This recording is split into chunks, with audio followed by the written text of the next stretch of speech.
the manna that falls every Wednesday and Friday at the Number Adventist Station in the southern part of Angola.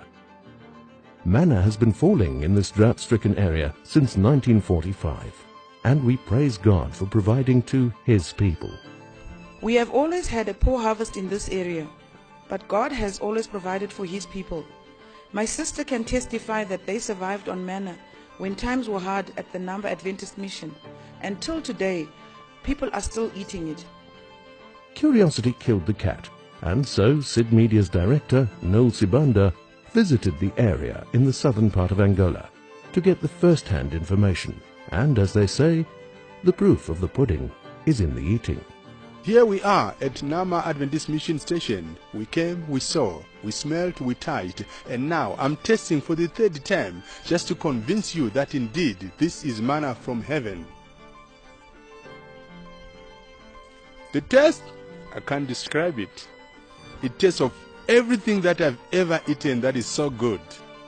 I've also come to taste the manna, and I can't really describe how it tastes like. It is like honey-like, it's like a cake. I really don't have words to describe how it tastes like. Exactly, I don't know how to describe it. I just know that it's white and it's sweet. But the real taste, I can't have anything to compare with.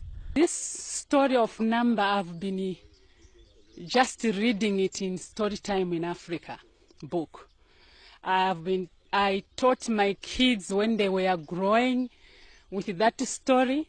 And when we heard that, my kids heard that we are going to Angola, they asked me, "Mommy, is that the same place where manna was falling?" I said, "Yes, but it should be in Angola, but I don't know exactly where that place is."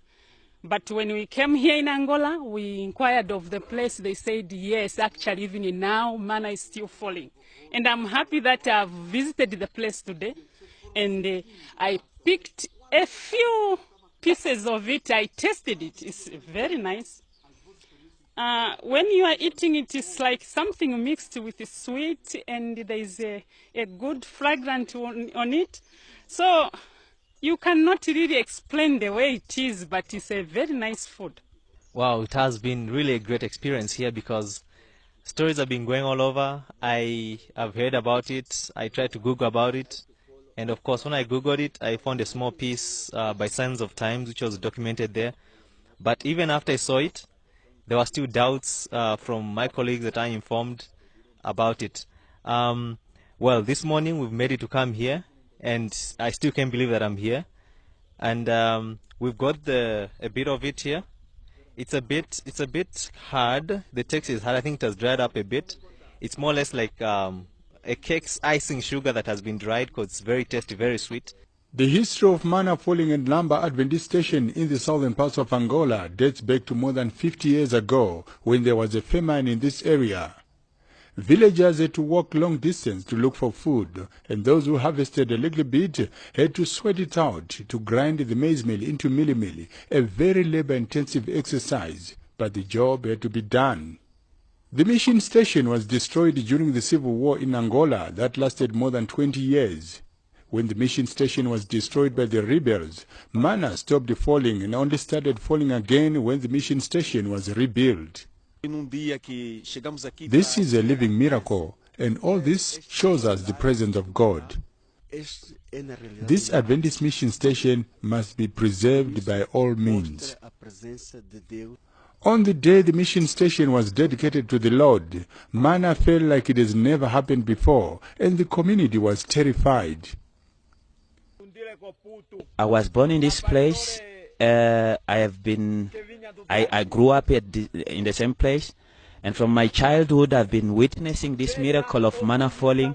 But something which really troubled me, and it was a very big miracle, it happened in 2010.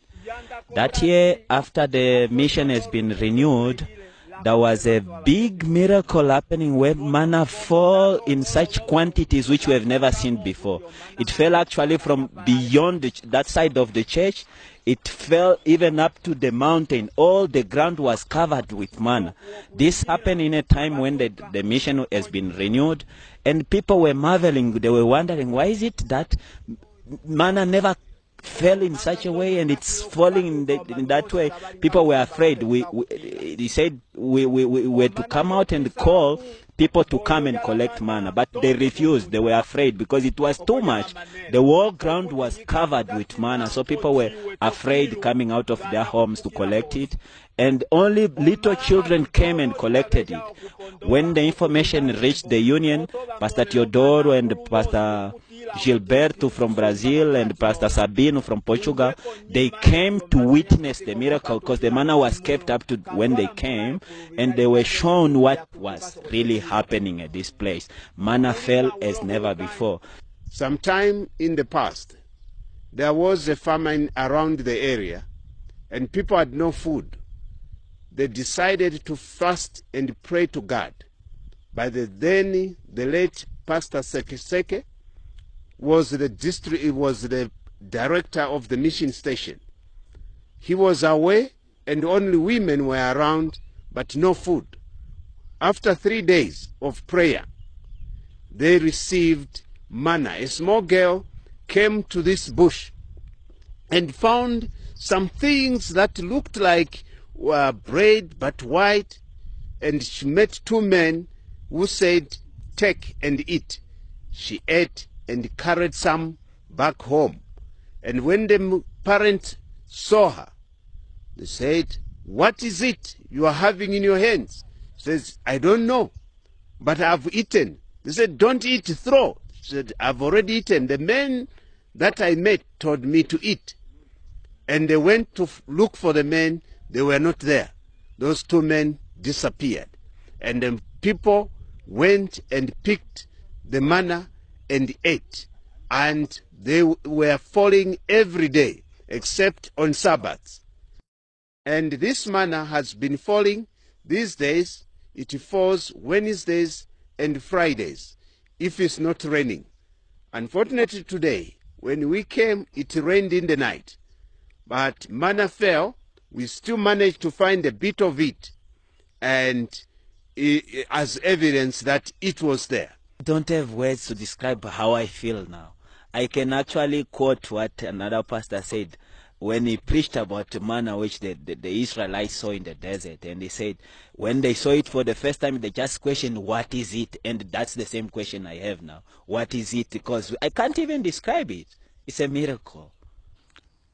There is a miracle within a miracle regarding the falling of manna at Namba Adventist Mission Station. When the church members are not in good standing order with the Lord, the manna that falls is not white, but is blood-like and very bitter. The falling of manna has to do with the believers also around. If in this congregation, one of the believers is not walking well with God, the manna that will fall that week will be bitter, and that until there is a revival.